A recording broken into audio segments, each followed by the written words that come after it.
हाँ तो फ्रेंड्स, कैसे हैं आप लोग। आशा करते हैं कि अच्छे होंगे, स्वस्थ होंगे। और जो भी वीडियो आपको दी गई अब तक, जो भी मैंने करंट अफेयर्स आपको बताया, करीब 9 पार्ट अभी तक करा चुका हूँ और उसके 15 पार्ट आएंगे। तो 9 पार्ट तक अगर आपने अच्छे से देखा है तो बस प्रैक्टिस थोड़ा सा ज़रूरी है। तो उसी को ध्यान में रखते हुए हम लोग आपको, इससे पहले मैंने एक प्रैक्टिस सेट प्रोवाइड कराया था और आज हम प्रैक्टिस सेट 2 लेकर के आए हुए हैं। तो इस वीडियो को आखिरी तक देखिए और 25 में से आप कितना स्कोर कर पाते हैं आप नीचे कमेंट करके ज़रूर बताना, क्योंकि आज की इस वीडियो में 25 बहुत ही चुनिंदा प्रश्न हमने लिया हुआ है। तो चलिए ज़्यादा समय ना ले तो इस वीडियो को शुरू करते हैं और आप आखिरी तक ज़रूर देखना। तो शुरू करते हैं। तो सबसे पहला प्रश्न बनता है कि निम्नलिखित में से किसे राष्ट्रीय रचनाकार पुरस्कार के तहत स्वच्छता राजदूत पुरस्कार से सम्मानित किया गया। तो इस प्रश्न का सही आंसर बताइए कि क्या होगा। तो करेक्ट आंसर हमारा बन जाता है मैथिली ठाकुर। ठीक है, मैथिली ठाकुर को हाल ही में स्वच्छता राजदूत पुरस्कार से सम्मानित किया गया। और इनका संबंध कहाँ से है, तो ये बिहार के मधुबनी जिले से संबंध रखती हैं। ये पॉइंट इंपॉर्टेंट रहेगा, इसको अच्छे से याद रखेंगे। ठीक है, चलिए सेकेंड क्वेश्चन पे बढ़ते हैं। अगला प्रश्न बनता है कि भारतीय राष्ट्रीय महिला हॉकी टीम के कोच हरिंदर सिंह का संबंध बिहार के किस जिले से। तो हरिंदर सिंह का संबंध बिहार के किस जिले से है, आपको ये बताना है। तो पहला प्रश्न तो आपसे ये पूछा जाएगा कि हाल ही में बिहार के किस व्यक्ति को भारतीय राष्ट्रीय महिला हॉकी टीम के कोच के रूप में बनाया गया। तो हरिंदर सिंह, इनका संबंध होगा सारण जिले से। ठीक है, सारण जिले से, ऑप्शन सी। नेक्स्ट प्रश्न आता है, बिहार राज्य निवेश प्रोत्साहन बोर्ड ने किस जिले में 2 इथेनॉल संयंत्र के प्रस्ताव को मंजूरी दी है। तो 2 इथेनॉल संयंत्र हाल ही में बिहार के किस जिले में बिहार राज्य निवेश प्रोत्साहन बोर्ड ने मंजूरी दी है। तो ये आपका हो जाएगा, जो कि यहाँ पे करेक्ट आंसर बनेगा, हम ऑप्शन डी को टिक करेंगे, गोपालगंज। ठीक है, गोपालगंज बिल्कुल करेक्ट आंसर बनेगा। अच्छा, गोपालगंज में कहाँ पर, तो ये भी याद रखिएगा, राजा पट्टी कोटी में। ठीक है, राजा पट्टी कोटी नामक जो स्थान है यहाँ पर, और इसकी जो लागत होगी 95 करोड़ लागत के साथ ये बनाने की बात की गई है। राइट, नेक्स्ट प्रश्न। अगला प्रश्न आता है कि नागी पक्षी जो महोत्सव 2024 का आयोजन है वो कहाँ किया गया। तो मैंने आपको इसके बारे में बहुत बार बता दिया, मुझे नहीं लगता है कि अब वापस से इसका राइट आंसर मुझे बताना पड़ेगा। तो आप लोग करेक्ट आंसर इसका कमेंट करके बताइए कि 4th का सही आंसर क्या बनेगा। देखते हैं कितने लोग सही आंसर करते हैं। नेक्स्ट प्रश्न आता है कि जल स्रोतों के संरक्षण के मामले में निम्नलिखित में से कौन सा कथन सही नहीं है। ध्यान दीजिएगा, सही नहीं है। तो आराम से दोनों ऑप्शन को पढ़िए, दोनों पॉइंट्स को पढ़िए और बताइए कि क्या सही आंसर बनेगा। पहला प्रश्न कह रहा है कि, यानी पहला पॉइंट्स कह रहा है कि जल संरक्षण में रोहतास जो है, रोहतास जिला प्रथम स्थान पर है। मैंने आपको बताया था कि जल स्रोतों के संरक्षण के मामले में शीर्ष 3 जिले थे। वो पहला बक्सर था, दूसरा हमारा रोहतास आता है, और तीसरा जहानाबाद था, थर्ड जहानाबाद था। तो यहाँ पे रोहतास प्रथम नहीं दूसरे स्थान पर था। पहला पॉइंट गलत। सेकेंड है कि जल स्रोतों के संरक्षण में पटना दूसरे स्थान पर है। जी नहीं, पटना के बारे में आपको बताया गया था कि 14वें स्थान पर है। तो यहाँ पे दोनों सही नहीं है, तो सी को टिक करेंगे। 1 और 2 दोनों गलत हैं, दोनों सही नहीं है। ठीक है, अगर आपको क्वेश्चन अच्छे लग रहे हैं तो प्लीज़ वीडियो को लाइक एंड शेयर ज़रूर कर दीजिएगा। चैनल पे पहली बार अगर आप आए हैं और अभी तक आपने सब्सक्राइब नहीं कर रखा है तो सब्सक्राइब कर लेना। राज्य में स्टार्टअप इकोसिस्टम को बढ़ावा देने के लिए किसके साथ समझौता किया गया। तो देखिए, राज्य में स्टार्टअप इकोसिस्टम को बढ़ावा देने की अगर समझौता की बात करें तो सिडबी ने समझौता किया, सिडबी जिसका मुख्यालय लखनऊ में होता है। नेक्स्ट है कि प्रधानमंत्री नरेंद्र मोदी द्वारा हिंदुस्तान उर्वरक और रसायन लिमिटेड उर्वरक संयंत्र का उद्घाटन किया गया, कहाँ पर। तो बिहार में इसका उद्घाटन कहाँ पर किया गया।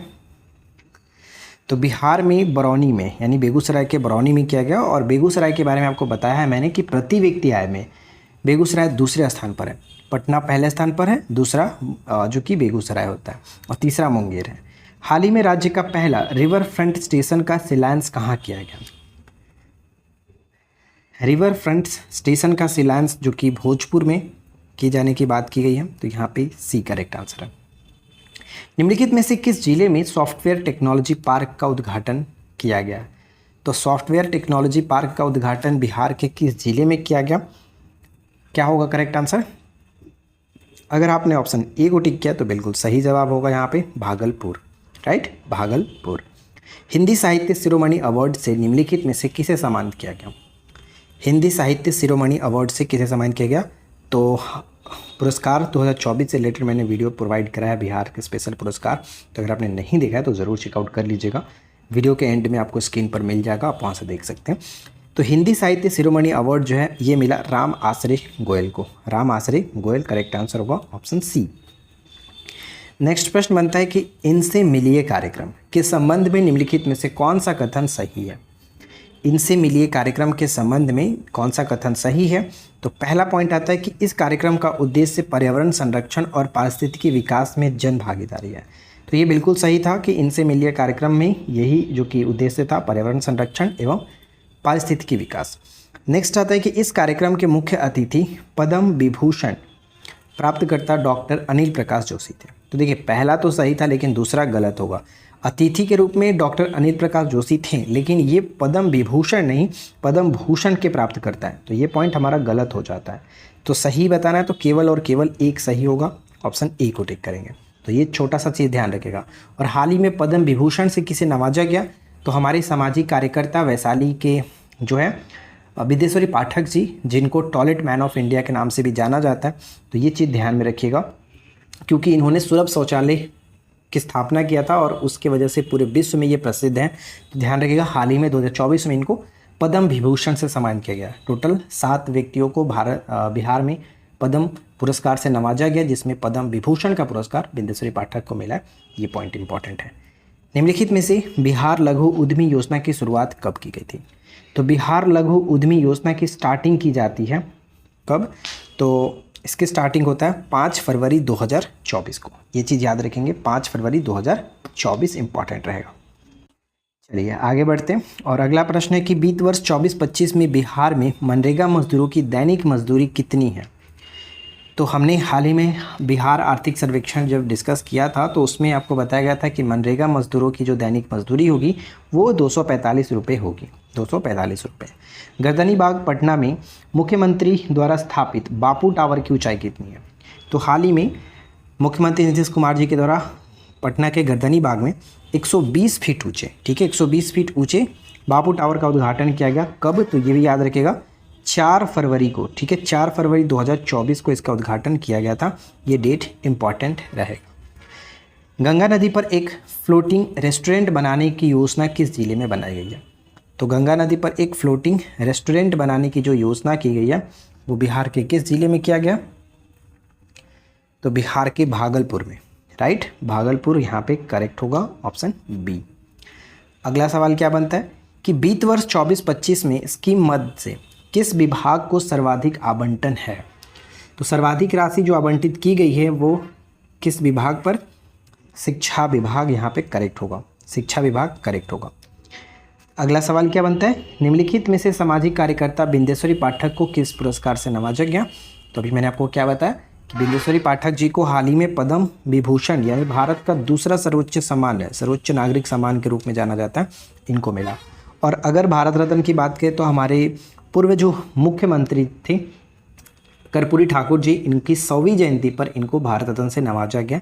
तो ये इस वर्ष का बिहार के लिए सबसे बहुत ही गर्व की बात है कि किसी बिहार के व्यक्ति को, फेमस व्यक्ति को जाकर के भारत रत्न से नवाजा जा रहा है और ये 5वें व्यक्ति हैं जिनको भारत रत्न से नवाजा गया। तो ये पॉइंट इंपॉर्टेंट रहेगा, इसको अच्छे से याद रखिएगा, राइट। चलिए आगे बढ़ते हैं और अगला प्रश्न देखते हैं। नेक्स्ट है कि पेरिस ओलंपिक 2024 के लिए चयनित होने वाले बिहार के पहले एथलीट श्रेयसी सिंह का संबंध किस जिले से?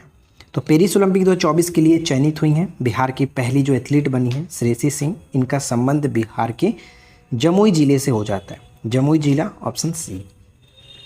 जश्न-ए बिहार के तहत सांस्कृतिक उत्सव का संस्कृत कारवा बिहार के किस जिले में आयोजित किया गया? जश्न-ए बिहार के तहत सांस्कृतिक उत्सव संस्कृत कारवा बिहार के किस जिले में आयोजित किया गया? तो राजधानी पटना में आयोजन किया गया। निम्नलिखित में से कौन सा कथन सही है? ध्यान से देखिए, बताइए कौन सा कथन सही है।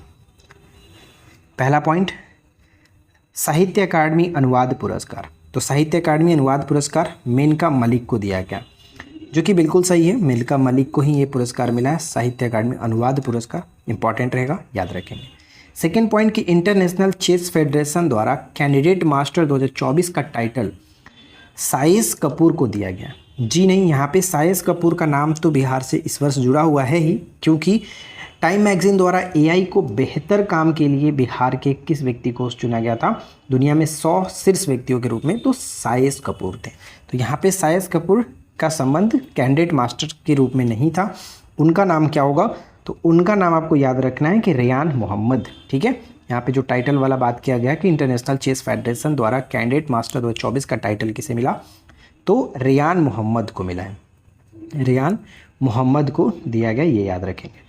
तो सही क्या हुआ, केवल और केवल एक सही है, तो करेक्ट आंसर ऑप्शन ए को टिक करेंगे, राइट। अगला प्रश्न ये बनता है कि किस जिले में ग्लूकोनाइट की उपस्थिति की पुष्टि की गई है। तो ग्लूकोनाइट की उपस्थिति की पुष्टि की गई है किस जिले में, तो यहाँ पे हमारा सही आंसर बन जाता है रोहतास जिले में ग्लूकोनाइट की उपस्थिति की पुष्टि की गई है, ऑप्शन बी होगा। एशिया के पहले डॉल्फिन रिसर्च सेंटर, एशिया के पहले डॉल्फिन रिसर्च सेंटर का निर्माण कहाँ किया जा रहा है, तो इसका निर्माण किया जा रहा है एशिया के पहले डॉल्फिन रिसर्च सेंटर राजधानी पटना में, ऑप्शन ए होगा, राजधानी पटना में, ये पॉइंट याद रखेंगे। ठीक है, चलिए आगे बढ़ते हैं और अगला प्रश्न देखते हैं। नेक्स्ट प्रश्न कह रहा है कि बिहार के किस प्रतिभाशाली खिलाड़ी ने मध्य प्रदेश में आयोजित इंडिया ओपन शूटिंग चैंपियनशिप 2024 के 100 मीटर राइफल प्रतिस्पर्धा में रजत पदक जीता है। तो रजत पदक किन्होंने जीता है, तो इनका नाम होगा रुद्र प्रताप सिंह राजपूत, रुद्र प्रताप सिंह राजपूत, ऑप्शन ए। ठीक है, आगे देखते हैं। वर्ल्ड इकोनॉमिक फोरम में 2024 यंग ग्लोबल लीडर्स सम्मान, यंग ग्लोबल लीडर सम्मान से हासिल करने वाले बिहार के पहले और भारत के सबसे युवा व्यक्ति कौन बने, तो इनका नाम होगा शरद विवेक सागर, शरद विवेक सागर, ऑप्शन ए होगा। ठीक है, शरद विवेक सागर। और आज की इस वीडियो का आखिरी प्रश्न है कि केसरिया स्तूप बिहार के किस जिले में स्थित है, केसरिया स्तूप बिहार के किस जिले में स्थित है, तो इसका सही आंसर आपको बताना है, करेक्ट आंसर क्या बनेगा। तो इस प्रश्न का सही आंसर आप जल्दी से बताइए क्या बनेगा। राइट आंसर हो जाता है ऑप्शन डी, यानी कि केसरिया स्तूप पूर्वी चंपारण में स्थित है। तो फ्रेंड्स, कुल मिलाकर हमने यहाँ पे 25 इंपॉर्टेंट MCQ कवर किया। आई होप कि आप लोगों को ये वीडियो अच्छा लगा होगा। वीडियो पसंद आया हो तो लाइक एंड शेयर करके जाना, चैनल पे पहली बार है सब्सक्राइब करके नोटिफिकेशन बेल आइकन को ऑल पे सेट कर दीजिएगा। और करंट अफेयर्स की अगर मैंने सेट 9 तक जो भी चीज़ें डाली है, अगर आप इनका PDF चाहते हैं तो PDF आपको हमारे एप्लीकेशन पर मिल जाएगा। बिहार स्पेशल के कंटेंट में आप जाकर के चेकआउट कर सकते हैं, सारी PDF आपको वहाँ पर अपलोडेड मिल जाएगी। क्योंकि अगर आपको रिवीजन करना है तो PDF इंपॉर्टेंट है, जाकर के आप रिवीजन कर सकते हैं। अदरवाइज आप वीडियो के थ्रू भी रिवीजन अच्छे से कर सकते हैं। तो वीडियो को आप टाइम टू टाइम देखते रहिए, रिवीजन करते रहिए। तो इस वीडियो में इतना ही, मिलते हैं नेक्स्ट वीडियो में नए टॉपिक के साथ। Thanks for watching, keep learning, have a good day.